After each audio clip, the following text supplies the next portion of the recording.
Queridas irmãs e irmãos, sejam bem-vindos. Estamos iniciando agora mais um estudo de O Livro dos Espíritos, através do canal do NEP Paulo de Tarso. Continuaremos agora o nosso estudo sobre a terceira parte do livro, essa terceira parte que está nos conduzindo ao estudo das leis morais, e ainda continuaremos a estudar o 10º capítulo desta terceira parte.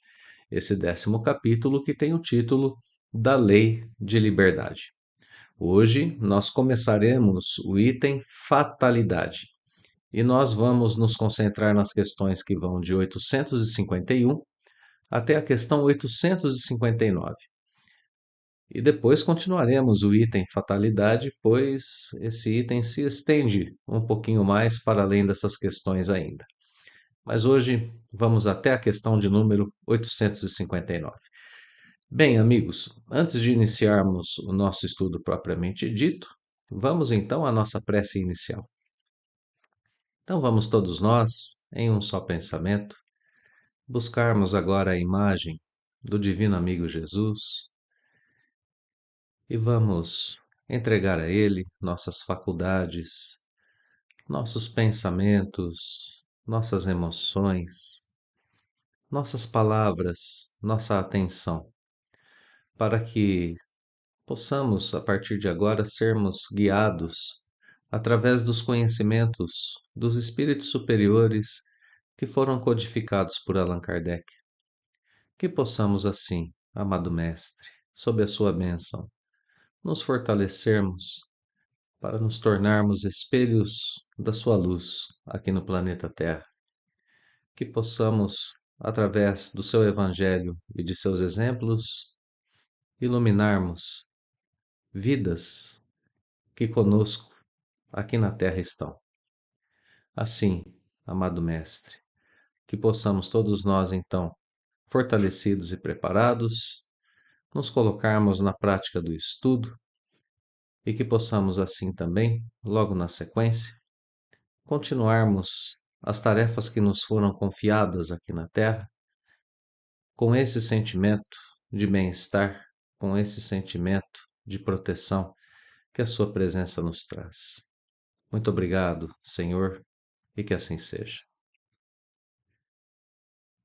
Então, meus amigos, apenas relembrando que nós começamos o estudo da Lei de Liberdade, apreciando a questão da liberdade natural, olhando para aquelas restrições de convivência que nós temos aqui na Terra, passamos pela liberdade de pensar, pela liberdade de agir, vimos o livre-arbítrio e agora nós temos na sequência o estudo da fatalidade.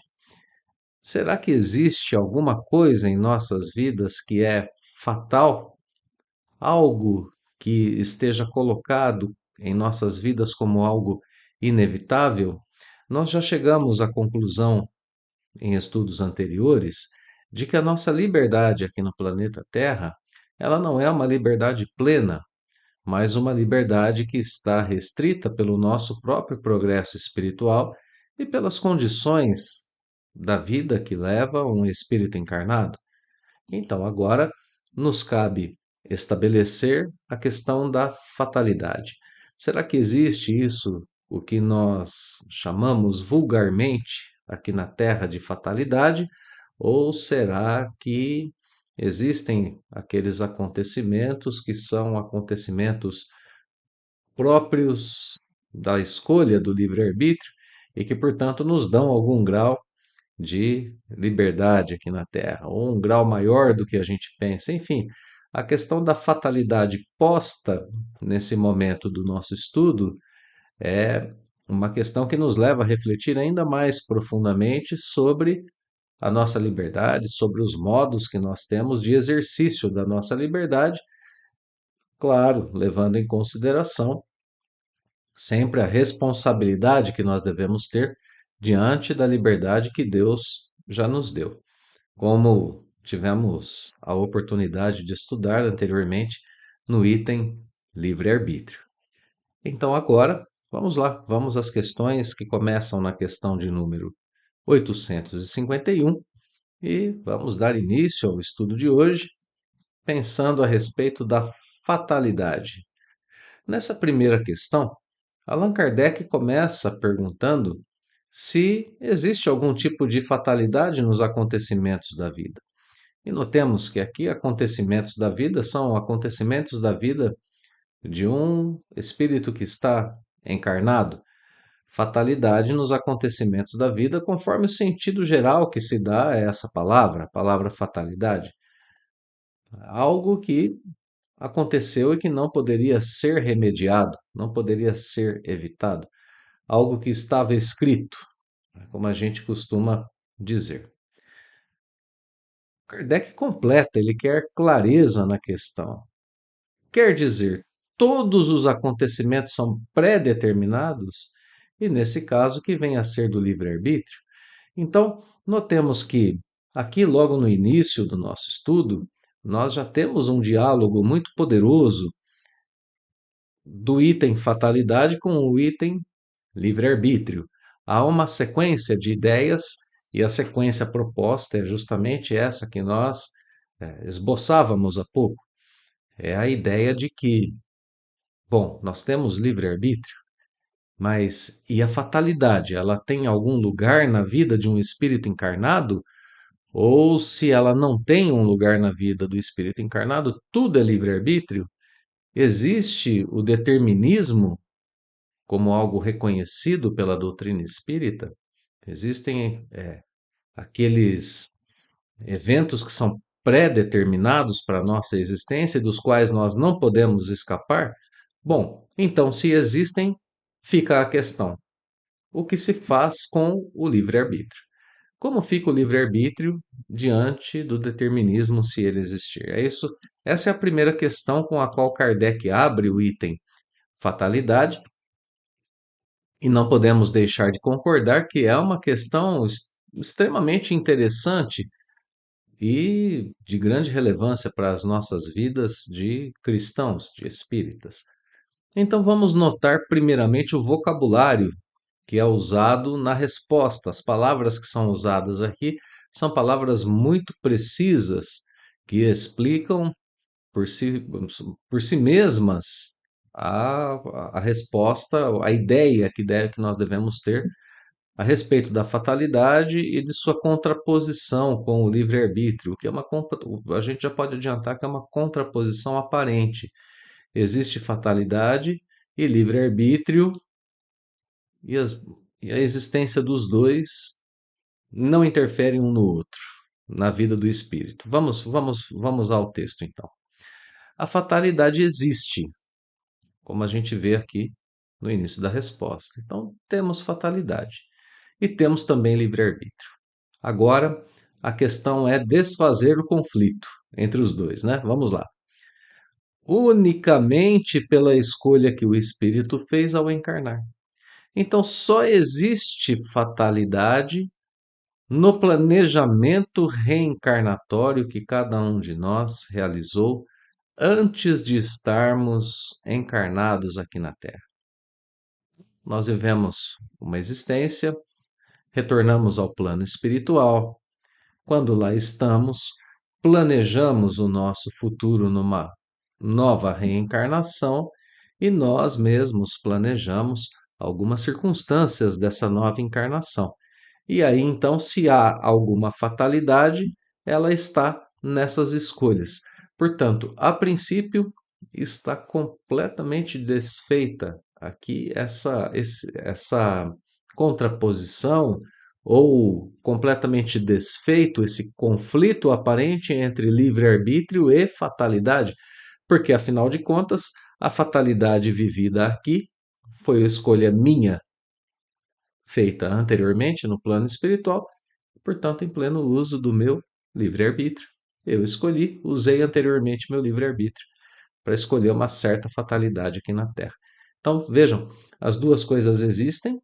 Tem um evento pré-determinado? Tem.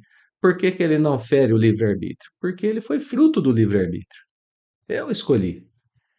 Eu pré-determinei o evento. Então, existe a fatalidade, mas o livre-arbítrio está preservado. Mas vamos continuar a resposta porque ela traz ideias interessantes, dizendo que eventos pré-determinados são escolhas que o espírito fez desta ou daquela prova para sofrer. Então, circunstâncias que o espírito escolheu para a sua vida e que são momentos de prova. E lembrando muito bem, né, que quando a gente fala a respeito de prova, fica parecendo que são momentos de grande tormento para o espírito. Mas notemos que até mesmo algumas alegrias, alguns momentos de alegria com coisas materiais são provas. Alegrias em si mesmas são provas em que o espírito está sendo levado a situações nas quais ele precisa ainda manter a sua consciência espiritual, mesmo estando vivendo uma felicidade material. Então, muita atenção com a palavra prova aqui, porque ela nem sempre é um sofrimento para o espírito, nem sempre é uma dor. Às vezes ela vem na forma de uma alegria, às vezes ela vem na forma de algo que o alegra, que o deixa com um bem-estar material, mas ela tem esse fundo, né? Esse sentido de ser para ele também um momento de reflexão diante do seu desenvolvimento espiritual. Segue a resposta. Quando o espírito escolhe a prova, instituiu para si uma espécie de destino, que é a consequência mesma da posição em que vem se achar, em que vem achar-se colocado. Então, é uma espécie de destino. Vamos prestar bastante atenção no vocabulário, né? Unicamente pela escolha, o livre-arbítrio está preservado. Uma prova, um momento em que o seu progresso moral é testado. Uma espécie de destino. Então tem ali algo que decorre disso. Então, olha, as ideias que a gente tem aqui são ideias de que o espírito, através da sua vida, através da sua preparação, ele vai colocando para si mesmo algum tipo de consequência. E é nisso que a gente tem a fatalidade. É nessas consequências que estão a fatalidade, é nas escolhas que estão os eventos determinados. Eu escolho agora, como consequência, eu tenho algo pré-determinado. Eu escolho para a minha vida futura o momento em que eu vou viver uma determinada prova, e depois dessa determinada prova eu vou ter uma espécie de consequência, uma espécie de destino, né? E aí aquilo que completa as ideias dentro dessa questão que é de grande importância para todos nós. Falo das provas físicas, pois pelo que toca às provas morais e às tentações, o espírito, conservando o livre-arbítrio quanto ao bem e ao mal, é sempre senhor de ceder ou resistir. E aqui a gente precisa parar um pouquinho, porque há uma distinção aqui para esse determinismo que nós temos, assim como reconhecido dentro da doutrina espírita, a partir dessa questão. Tem eventos pré-determinados? Tem. O espírito, por exemplo, pode escolher como uma das provas da sua existência viver um reencontro do passado, um reencontro com uma pessoa, com outro espírito do seu passado. Ele pode escolher, em algum momento, desenvolver uma doença no seu corpo físico. Ele pode escolher diversas coisas ligadas à vida material. E essas coisas realmente podem ser pré-determinadas. Aquilo que não é pré-determinado, aquele ponto onde há a liberdade plena para o espírito é o seu livre-arbítrio. É as escolhas morais que ele faz diante dessas circunstâncias, desses eventos pré-determinados. Então, eu posso escolher uma doença? Posso escolher uma doença, porque eu acho que ela vai ser útil para o meu progresso espiritual. Agora, Como é que eu vou me comportar vivendo a situação dessa doença? É uma escolha que será feita no momento em que eu estarei vivendo. Eu posso escolher reencontrar uma pessoa amada do meu passado, mas como eu vou me comportar durante esse reencontro na vida terrena é algo que será determinado pelo meu progresso espiritual, pelas escolhas que eu fizer, pelo modo como eu escolher agir. Então, tenhamos essa noção ainda mais fortalecida agora, que já vem do estudo anterior, de que o livre-arbítrio humano é algo que nunca é tocado no que diz respeito às escolhas que o espírito faz diante das provas que ele mesmo escolheu muitas vezes ou diante de circunstâncias que a vida lhe apresenta. Como eu vou agir diante daquilo que a vida me apresenta, seja determinado ou não, pré-determinado ou não, é uma escolha minha. Sou eu quem moldo a circunstância. No fim de todas as contas, quem molda a circunstância vivida sou eu, porque se eu viver uma doença de modo a compreendê-la, de modo a enfrentá-la com resignação, com fé, com alegria, com coragem, os efeitos dessa doença na minha vida diminuem. Os efeitos colaterais, né, de uma doença no corpo físico diminuem. Eu fico menos irritado, eu sou um exemplo para quem está convivendo comigo. A possibilidade de cura aumenta. Então, esse é um tipo de escolha moral que eu faço diante da doença.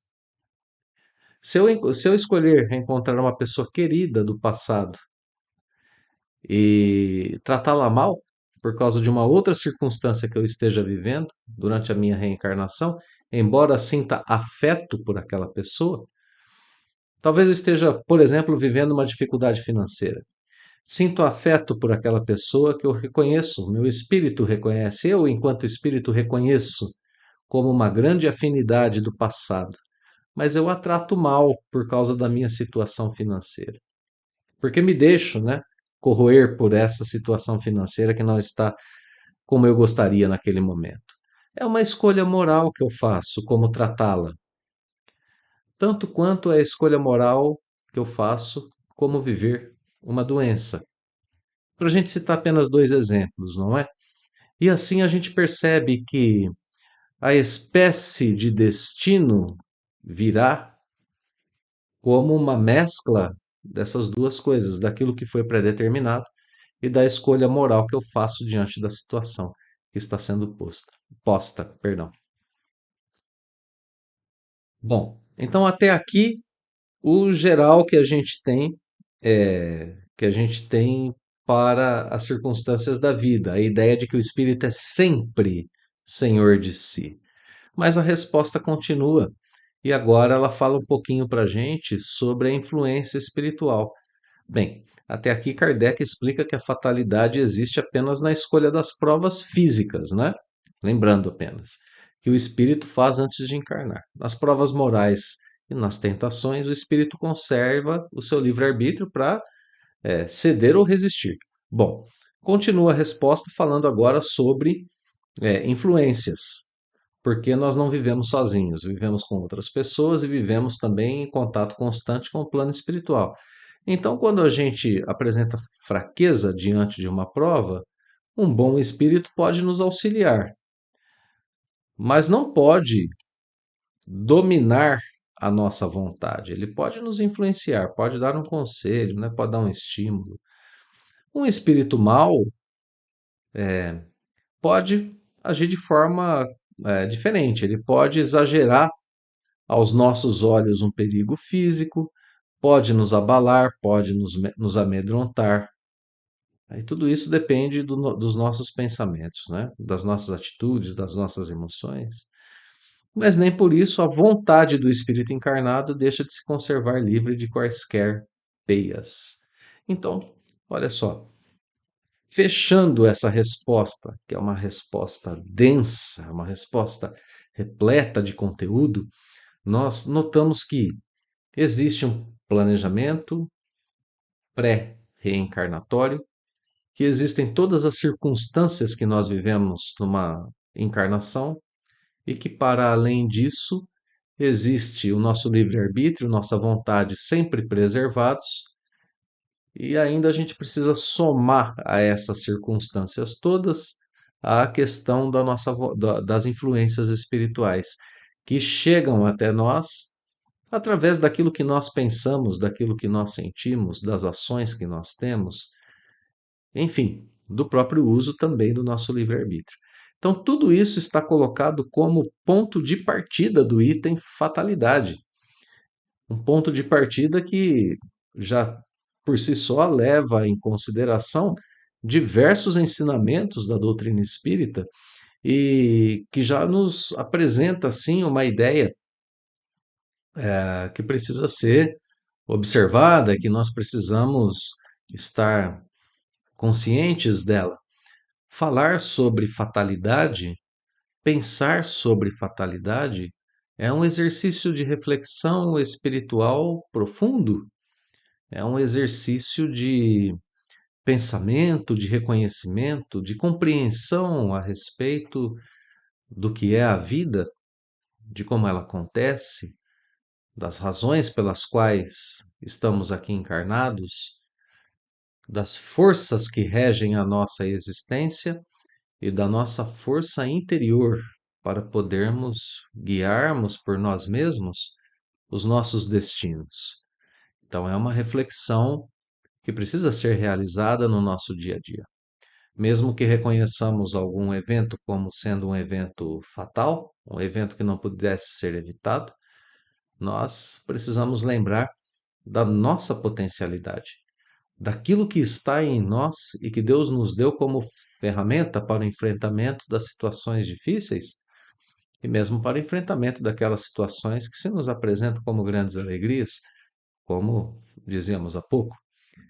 Então, muita atenção para essa questão da fatalidade, porque a fatalidade não é uma imposição divina para os homens, de modo que não possamos escapar aquilo que nos fere aqui na Terra, porque o pensamento que está por detrás de tudo isso, da questão da fatalidade, é justamente esse. Deus permitiria alguns eventos que nós não podemos escapar e que nos machucam. E como fica a sua justiça? Então, vejamos, ainda que o estudo do item fatalidade é um estudo que nos ajuda a nos aproximarmos, a nossa inteligência daquilo que está planejado por Deus para a vida de seus filhos. E já pudemos notar aqui como ponto de partida que o que Deus planeja para cada um de nós é para o nosso bem-estar, para o nosso progresso. Continuemos, questão 852. Bom, então agora a gente precisa pensar naquelas pessoas que parecem, né, o vocabulário continua muito preciso, né? Como deve ser em uma obra de filosofia. Então, quando nós tivemos aqui uma ideia sendo construída, né, do uso de faculdades, de um predeterminismo que surge por dentro de uma lei divina que é de suprema bondade e justiça, da manutenção das forças do livre-arbítrio, né, com um vocabulário muito preciso, aqui o vocabulário continua nos guiando muito bem, né? Há pessoas que parecem perseguidas por uma fatalidade, independentemente da maneira por que procedem. Existem pessoas, por exemplo, que são muito cuidadosas e que vivem a sofrer acidentes. Por mais que elas se resguardem, por mais que sejam precavidas, elas acabam sofrendo pequenos acidentes no decorrer da sua encarnação. Ou acabam por desencarnar em um acidente, né? Bom, então a pergunta é: isso não estará no destino dessas pessoas serem pessoas que de fato precisam passar por infortúnios? Então, aqui Kardec começa a analisar questões do nosso dia a dia, né? E muitas pessoas se reconhecem, por exemplo, como pessoas azaradas. Eu sou muito azarado, eu tenho destino de ser azarado, eu nasci para ser azarado, entre outras circunstâncias, obviamente. Mas isso seria destino dessas pessoas? Então, vejam como o vocabulário, eu vou chamar bastante atenção, né, para o vocabulário nesse começo de estudo, pelo menos, porque é importante que a gente perceba que essas pessoas são, segundo a resposta, talvez, talvez, né, essas circunstâncias, perdão, não as pessoas, né? Essas circunstâncias são talvez provas que lhes caiba sofrer e que elas escolheram. Então, os espíritos superiores, eles não vão generalizar esse tipo de resposta. Eles vão dizer talvez, porque aos nossos olhos e aos olhos daquela pessoa, ela pode ser uma pessoa precavida. No entanto, ela não é suficientemente precavida e esses pequenos acidentes podem surgir como desatenção, ou como frutos de uma desatenção que ela tem, ou algo do tipo, né? Mas talvez eles sejam realmente provas que ela deve suportar e que ela escolheu. Então, para cada caso, existe uma análise que um terceiro, né, nós podemos fazer olhando para aquela situação e que a própria pessoa deve fazer analisando a situação que ela vive, para descobrir se aquilo realmente é uma prova ou se é algo que ela deve melhorar em si mesma. Porque existe um certo comodismo de grande parte das pessoas em dizer: olha, eu tenho que sofrer isso mesmo, eu já me conformei. E o livro dos Espíritos está nos dizendo o seguinte: preste atenção, porque se é uma prova, há de se tirar um certo tipo de proveito dessa prova. E se não é uma prova, esses infortúnios são como que algum tipo de alerta que a vida apresenta para que nós possamos viver melhor, viver bem, nos precavermos, né? Então, a resposta, inclusive, diz isso. Ainda aqui a gente lança a conta do destino, o que muitas vezes é consequência de nossas próprias faltas. Trata de ter pura consciência em meio dos males que te afligem, e já bastante consolo sentirás. Então, que a gente possa despertar a nossa consciência, né? Kardec completa a resposta dizendo: as ideias exatas ou falsas que fazemos das coisas nos levam a ser bem ou mal sucedidos, de acordo com o nosso caráter e a nossa posição social. Então, olha aqui o codificador dizendo: presta atenção, menino, não é? Codificador dizendo para a gente: olha, analisa a vida, volta os seus olhos com um olhar espiritual sobre as questões que te afligem, para que se tenha uma ideia exata a respeito daquilo. E então, isso nos leva ao sucesso espiritual, né? Quando a gente age dessa maneira. Continua o codificador, dizendo que a gente acha mais simples e menos humilhante dizer que é por causa do destino, é por causa de outras forças, né? E não de nossa própria falta, os infortúnios que sofremos. É claro que algumas vezes os espíritos também influenciam, mas o espírita também tem, né, esse comportamento de dizer que a influência dos espíritos está em tudo que acontece em sua vida. E nós acabamos de ver que, embora haja influência, o nosso livre-arbítrio é sempre preservado. Então, muita atenção para essas questões da nossa vida cotidiana. Sigamos. Tem gente, né, que escapa de um perigo mortal apenas para cair em outro. Parece que não podiam escapar da morte. Não há nisso fatalidade? Vejamos, né? O tema da questão 852 são circunstâncias em geral da vida. Aqui da questão 853, Kardec já começa a explorar o tema da morte. E aqui nós temos uma resposta que nos encaminha para a ideia central da fatalidade, né? Fatal no verdadeiro perdão, no verdadeiro sentido da palavra, só o instante da morte o é. Chegado esse momento, a gente não escapa. Chegou o momento da desencarnação, o espírito vai desencarnar. Isso é fatal. A única fatalidade da vida, se a gente quiser pensar até agora aqui no texto, é essa. É o momento da nossa desencarnação. Então, parece que o espírito escapou daqui, escapou dali, tentou de toda forma, mas desencarnou. E aí, não tem jeito, né? Era o momento, precisava mesmo desencarnar. O Espírito Emmanuel, na obra O Consolador,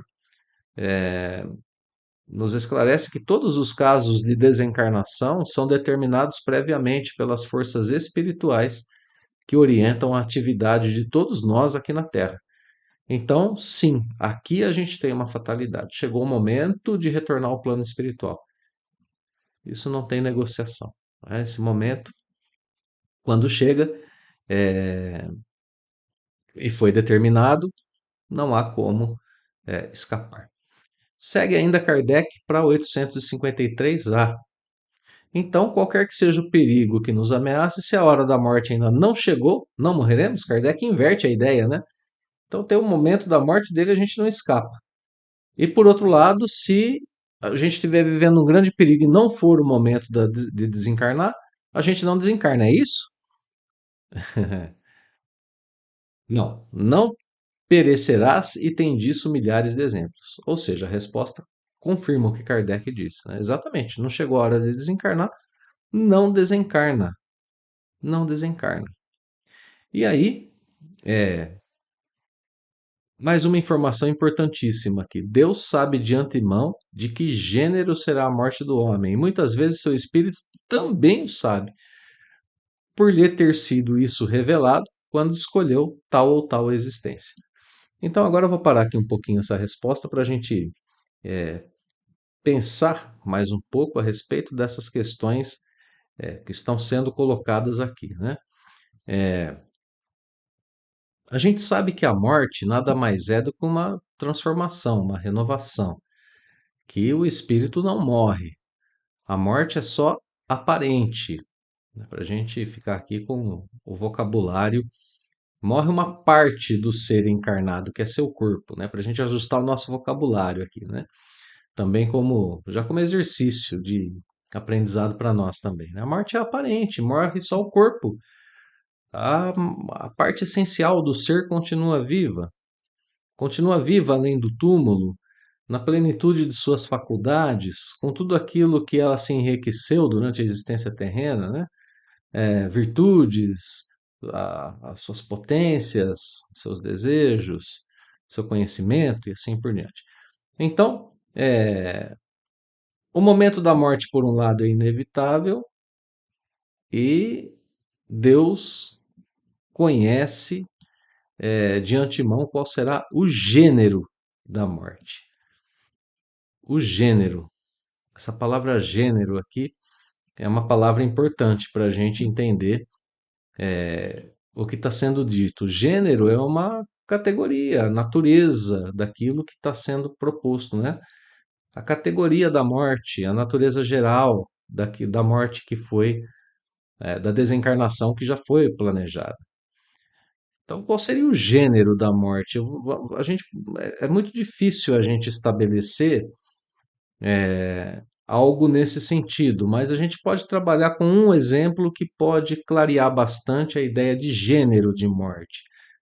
Um exemplo, né, prático: um espírito escolhe um gênero de vida que é o gênero em que ele deverá viver algumas lutas, alguns perigos. E então, como profissão, ele acaba escolhendo, enquanto encarnado, a vida de um militar. Quando ele faz essa escolha, ele sabe que vai ser exposto, que pode, né, ser exposto a um determinado gênero de morte. Uma morte por combate, uma morte por violência. Não é isso? Então, é nesse sentido que está posta a palavra gênero aqui, que Deus conhece de antemão, claro. Deus conhece de antemão de que gênero será a morte do homem, e muitas vezes o espírito também, porque já planejou, né? Já tem essas intuições e tudo mais.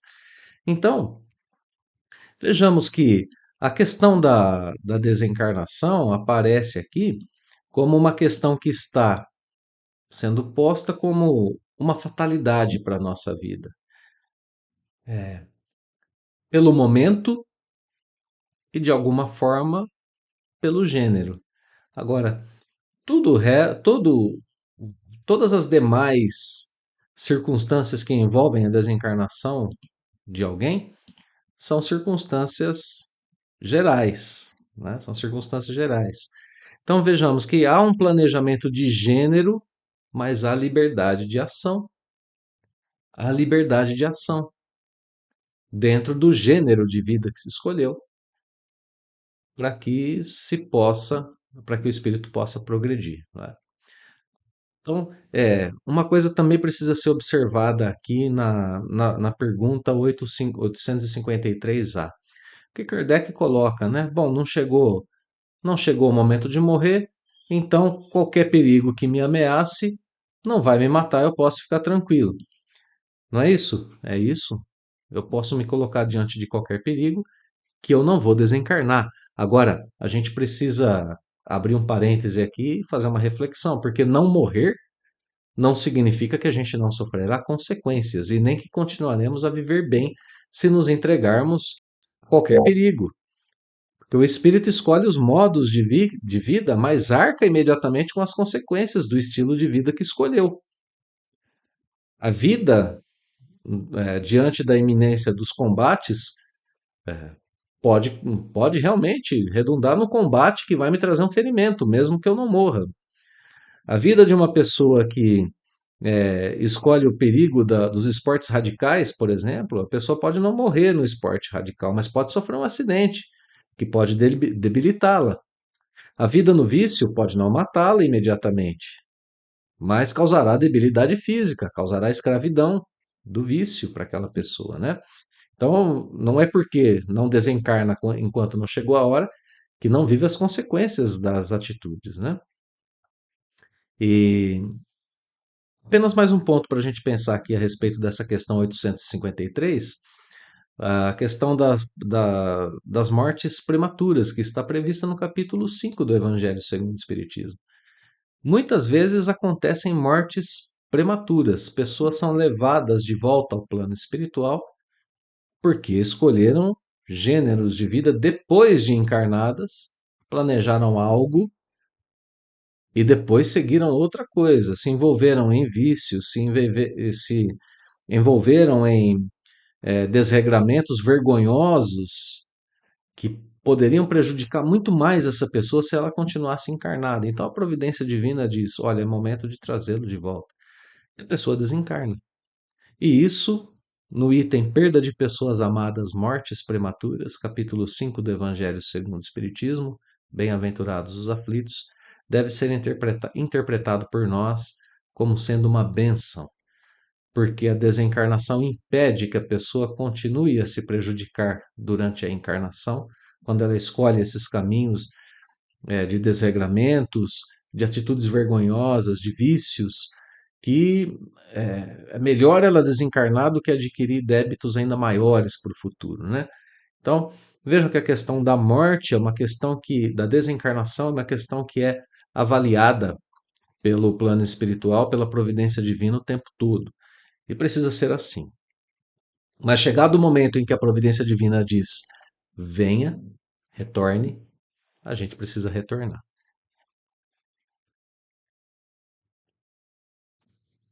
Então a fatalidade da morte fica realmente colocada no evento da morte, né? Na desencarnação mesmo. O momento ele é decidido pela providência divina de acordo com o uso que nós fazemos aqui do nosso livre-arbítrio de nossos recursos e assim por diante. Vamos seguir. 854. Então, a gente tem o momento da morte como algo infalível. Então, a gente pode deduzir daí que é inútil se precaver? Então, a gente tem que ter, a gente deve se precaver da morte, né? Qual é a nossa responsabilidade diante dela? É inútil? Não, não é inútil.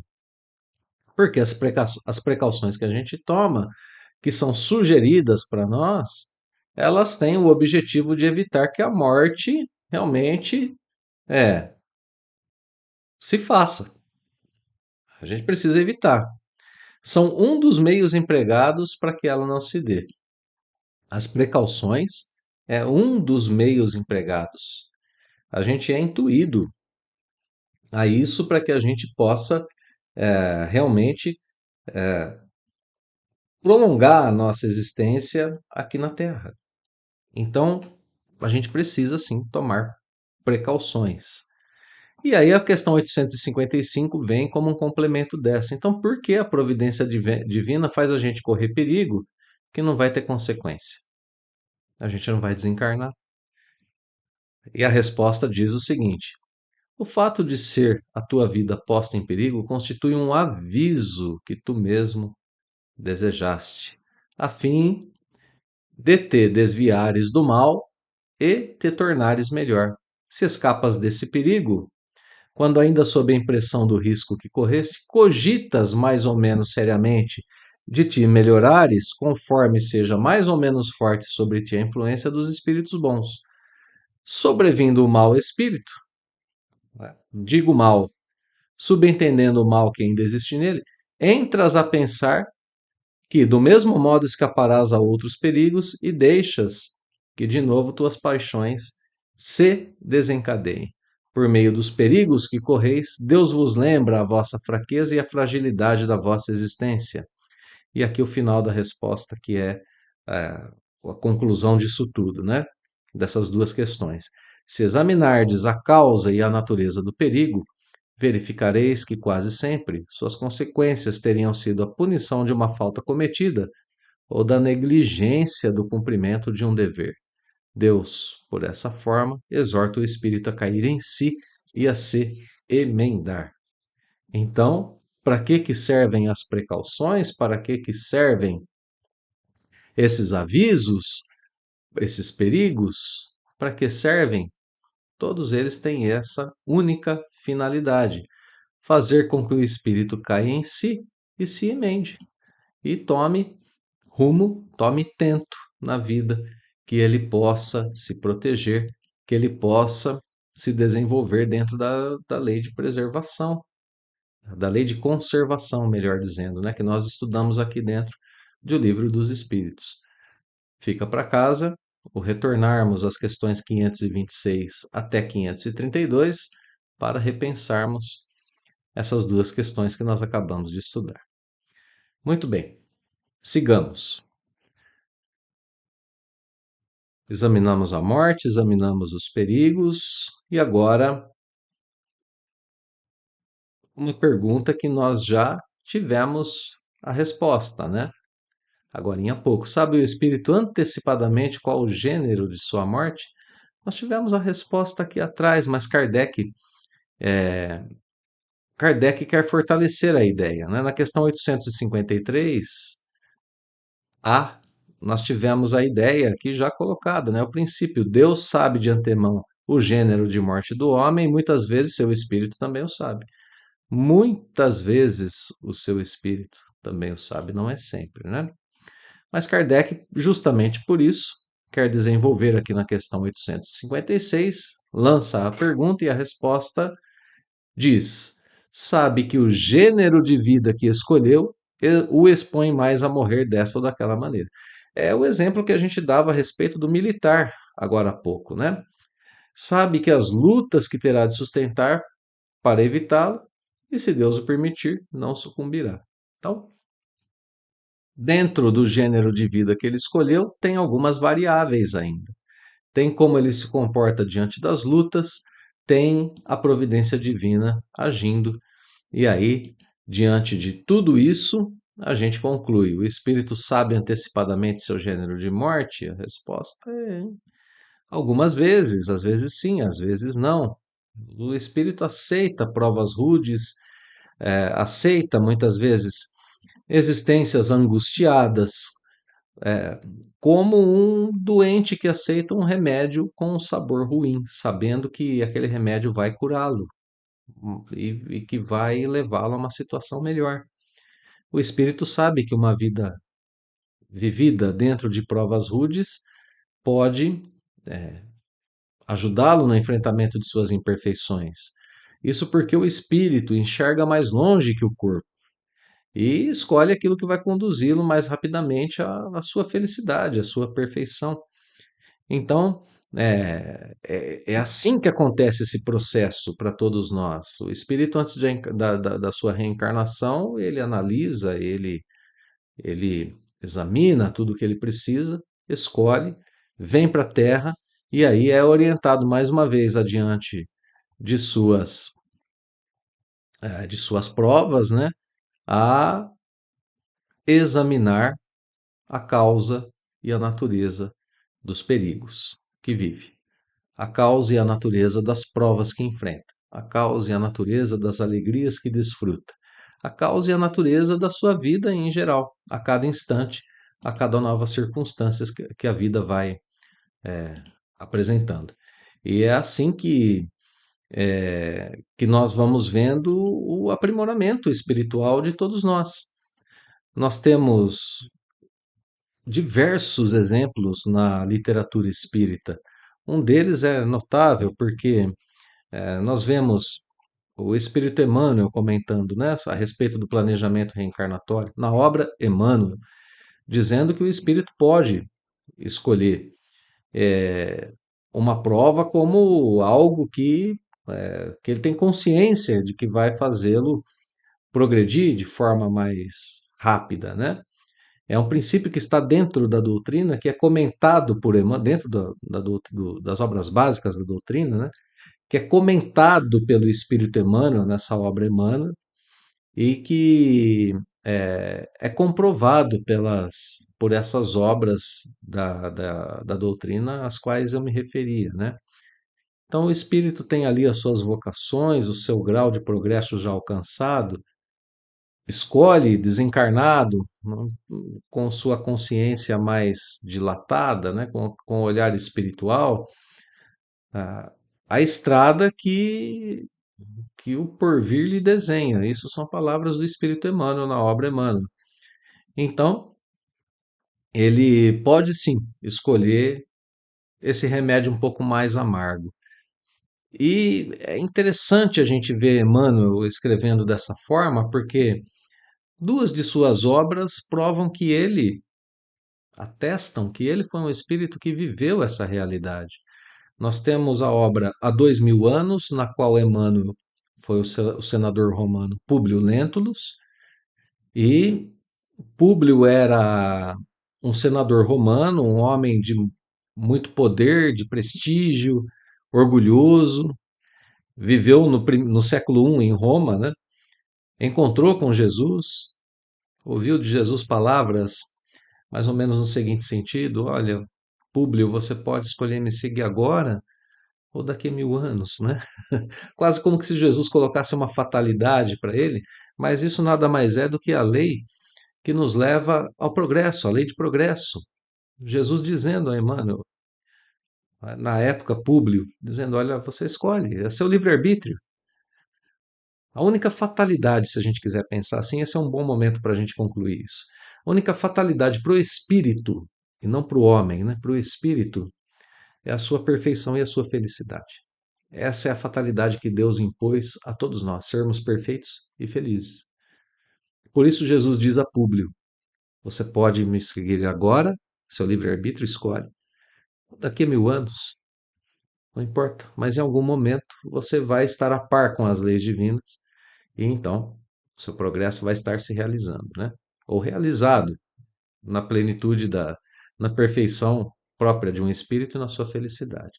Bom, isso é o contexto de Emmanuel na obra 2000 anos, mas ele escreve uma segunda obra, contando ainda a sua jornada espiritual, uma obra que tem o título 50 anos depois, as duas obras por psicografia de Chico Xavier.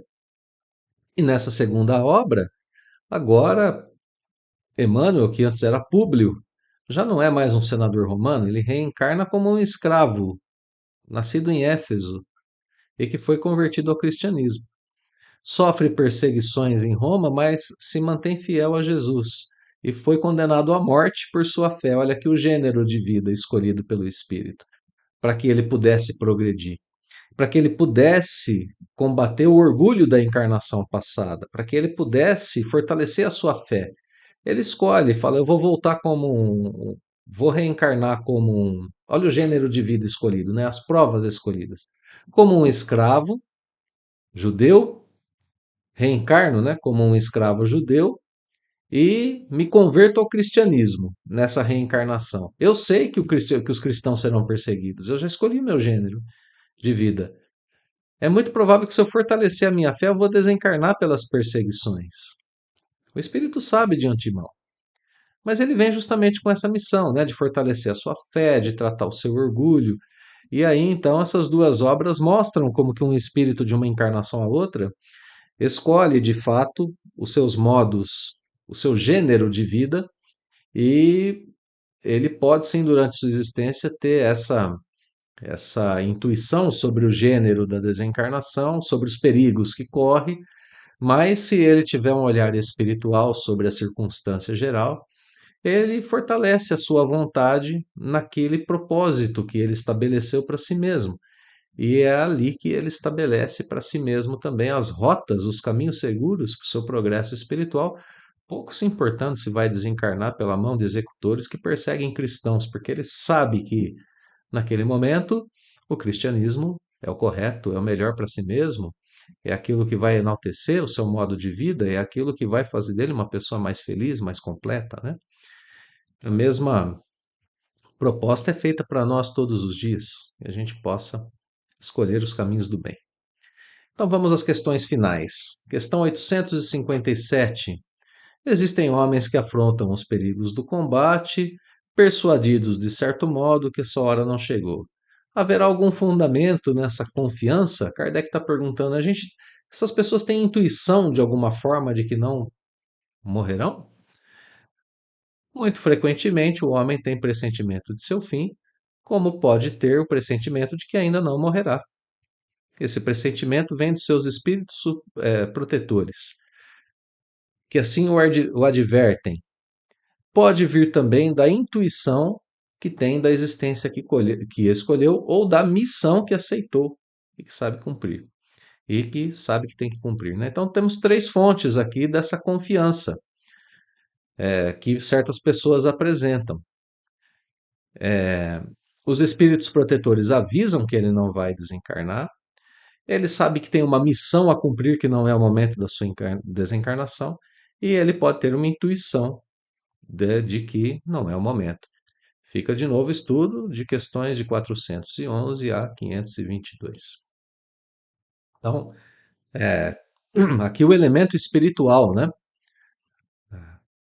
Posto sobre circunstâncias da vida terrena. Questão seguinte: por que aqueles que pressentem a morte a temem menos do que os outros? Parece que isso é uma realidade muito presente nos nossos dias, né? A pessoa está prestes a desencarnar e está tranquila. E quem fica do lado de cá está muito mais ansioso, preocupado, temeroso do que aquele que vai desencarnar. Isso é uma coisa que acontece muito nos nossos dias, né? E Kardec está perguntando por que é assim. Quem teme a morte é o homem, não o espírito. Aquele que é pressente pensa mais como espírito do que como homem, ou seja, aquele que está pressentindo que vai desencarnar, compreende que está se libertando do corpo. É o espírito quem mais sente nesse momento e não o corpo. E para aquele que está aqui, né, encarnado, que está vivendo essa situação, plenamente mergulhado ainda no seu corpo físico, ele tem medo da morte, pelo instinto de conservação, por essa não percepção do plano espiritual que a gente não desenvolve durante a vida. E além do que, o Espiritismo dá a cada um de nós a força que nos coloca acima dos acontecimentos da vida, né? Tem uma passagem muito bonita no livro Depois da Morte, de Leon Denis, qual ele diz que o justo sente muitas vezes que a morte está próxima E então ele tem a seguinte percepção, que eu vou ler para vocês aqui um pedacinho agora. As coisas da terra empalidecem pouco a pouco aos seus olhos. O sol parece-lhe suave, as flores sem cor, o caminho mais desbastado. Cheio de confiança, vê aproximar-se a morte. Não será ela a calma após a tempestade? O porto depois de travessia procelosa? Como é grande o espetáculo oferecido à alma resignada que se presta para deixar a terra após uma vida dolorosa. Atira um último olhar sobre o seu passado. Revê, numa espécie de penumbra, os desprezos suportados, as lágrimas concentradas, os gemidos abafados, os sofrimentos corajosamente sustentados. Docemente, sente-se desprender dos laços que aprendiam a este mundo. Vai abandonar seu corpo de lama, deixar para bem longe todas as podridões materiais. Que poderia temer? Não deu ela provas de abnegação? Não sacrificou seus interesses à verdade, ao dever? Não esgotou até o fim o cálice purificador? Também vê o que espera. As imagens fluídicas dos seus atos de sacrifício e de renúncia, seus pensamentos generosos, tudo a precedeu assinalando, como balizas brilhantes, a estrada da sua ascensão.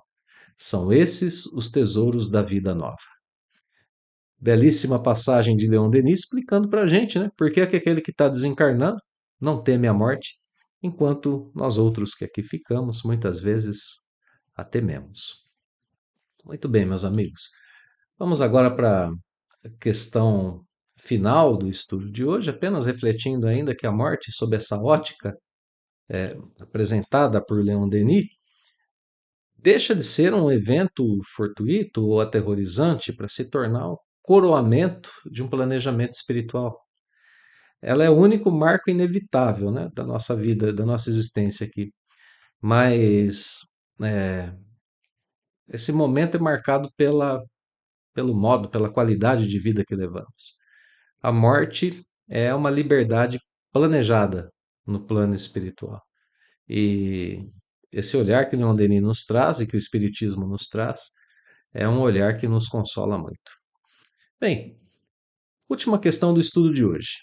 Com todos os acidentes que nos sobrevêm no curso da vida, se dá o mesmo que com a morte, que não pode ser evitada quando tem de ocorrer? Então, circunstâncias gerais da nossa vida também não podem ser evitadas, assim como a morte? É isso que Kardec está perguntando, né? Vejamos como vem a resposta. São de ordinário coisas muito insignificantes, de sorte que vos podemos prevenir deles e fazer que os eviteis algumas vezes, dirigindo o vosso pensamento, pois nos desagradam os sofrimentos materiais. Olha o que os espíritos superiores estão dizendo. Essas coisas, esses pequenos acidentes da vida são insignificantes. Eles podem ser evitados? É claro que podem e devem ser evitados. Não agradam aos espíritos superiores os sofrimentos materiais. Eles se aproximam de nós naturalmente para nos ajudar a evitá-los. Basta que nós estejamos em comunhão com eles para perceber-lhes a presença consoladora, a presença amiga, e podemos lidar com essas coisas de modo a evitá-las. Então, existe um campo de algo que está determinado na vida? Existe. Mas a maioria dos pequenos acontecimentos da nossa existência são consequências imediatas de nossos atos, de nossos pensamentos, de nossas emoções. São consequências do uso que fazemos de nossos recursos, de nossos livre-arbítrios, postos na educação, no processo de educação do espírito. Então, que nós estejamos atentos às nossas existências, porque nós não estamos aqui para sofrer. Imaginem, meus amigos, se o sofrimento material desagrada espíritos superiores, imagine se ele é agradável a Deus. Obviamente que não. Obviamente que Deus não criou nenhum de seus filhos para sofrer. Deus não quer o nosso sofrimento. Então, aquela proposição que fizemos no início, dizendo que esse estudo a respeito da fatalidade tem como pano de fundo a nossa interpretação da justiça divina, Por que Deus permite o sofrimento? Se existe sofrimento fatal, como conciliar isso com a providência divina? E nós passamos aqui pelos princípios dizendo que os sofrimentos são escolhidos por nós, são fruto do nosso livre-arbítrio, que eles são fruto da lei de causa e efeito, podemos completar, consequências de nossas próprias atitudes. Portanto, não é Deus quem impõe sofrimento algum para a humanidade, e, portanto, tenhamos em nossas mentes que sofrimentos materiais desagradam espíritos superiores e, portanto, também não são agradáveis a Deus. Segue o texto dizendo: Isso, porém, nenhuma importância tem na vida que escolhestes, esses pequenos acidentes, né? A fatalidade verdadeiramente só existe quanto ao momento em que deveis aparecer e desaparecer desse mundo. Aqui a frase que vai encerrar, que vai concluir as ideias gerais do nosso estudo de hoje. Fatalidade, o momento do nosso nascimento.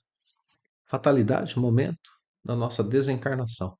O resto, o que está no meio dessas duas coisas, é uma mescla daquilo que nós planejamos para a nossa própria existência com o uso do nosso livre-arbítrio diante das influências espirituais que nós temos cultivado, né, durante a nossa vida terrena.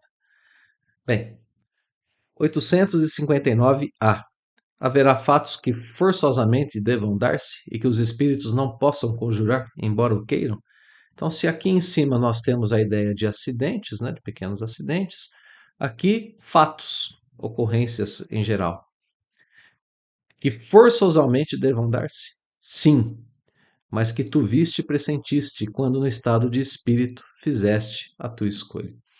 Então, aqui o complemento, né, da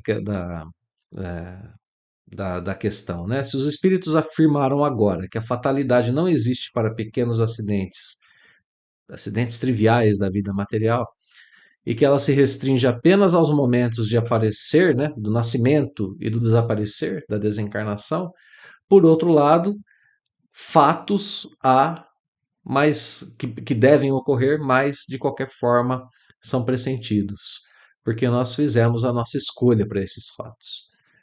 Existem os fatos que realmente devem se dar, que devem acontecer. Tem um certo determinismo em alguns fatos, como dizíamos no começo do estudo, né? O encontro com pessoas amadas e assim por diante. O que a gente deve combater é a ideia de que tudo o que sucede esteja escrito, como a gente costuma dizer até os dias de hoje. Vamos ler o final da resposta. Um acontecimento qualquer pode ser a consequência de um ato que praticaste por tua livre vontade, de tal sorte que, se não o houvesses praticado, o acontecimento não se teria dado. Imagina que queimas o dedo. Isso nada mais é senão resultado da sua imprudência e efeito da matéria. Só as grandes dores, os fatos importantes e capazes de influir no moral, Deus os prevê, porque são úteis à tua depuração e à tua instrução. Então, só as grandes dores e os fatos importantes que são capazes de nos conduzir e de influenciar moralmente a todos nós são previstos por Deus, são impostos previamente por Deus, porque eles são úteis à depuração e à nossa instrução enquanto espíritos.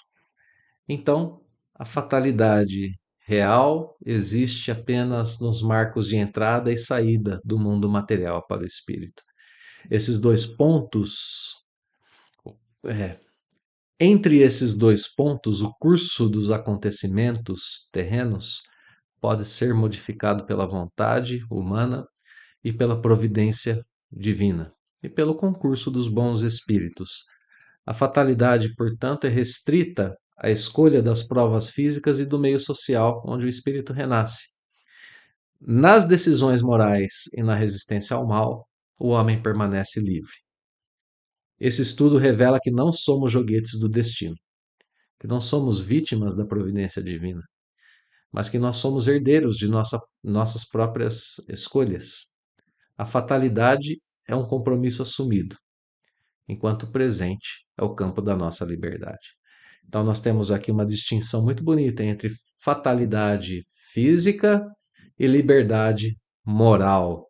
dentro desse estudo profundo de O Livro dos Espíritos, que eu espero que os queridos amigos, as queridas irmãs tenham apreciado, tanto quanto eu. Então, muito obrigado, meus queridos irmãos, pela companhia, mais uma vez, nos estudos de O Livro dos Espíritos. Eu deixo, como sempre, o convite para continuarmos a estudar a obra a partir do próximo sábado. Meu abraço fraterno e os votos de muita paz. Nos vemos em breve.